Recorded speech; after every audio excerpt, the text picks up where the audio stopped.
Géographe français, Onésime Reclus invente le terme francophonie en 1880 pour désigner les personnes et instances utilisant le français dans le monde. Le nombre de francophones atteint aujourd'hui 220 millions, ce qui fait du français la deuxième langue de l'Union européenne et la 9e mondiale. Plus de la moitié des locuteurs vit en Afrique, selon l'OIF, l'Organisation internationale de la francophonie. L'Algérie comptabilise la seconde communauté francophone au monde, avec plus de 11 millions de personnes sachant lire et écrire le français. En Afrique du Nord, par rapport à la population totale du pays, les Tunisiens distancent les Marocains. En revanche, c'est au Maroc que les locuteurs sont les plus nombreux.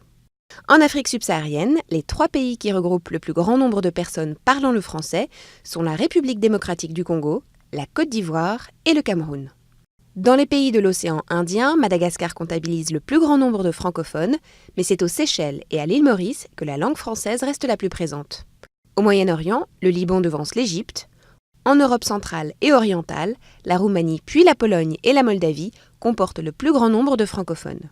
En Amérique du Nord, le Québec en recense 7 millions, soit 93% de sa population. Dans la Caraïbe, Haïti demeure le premier pays francophone. L'Asie, avec des chiffres très faibles, reste stable. Le français est avec l'anglais l'une des 2 seules langues parlées et apprises sur tous les continents. Aujourd'hui, 116 millions de personnes apprennent le français dans le monde avec 900 000 professeurs.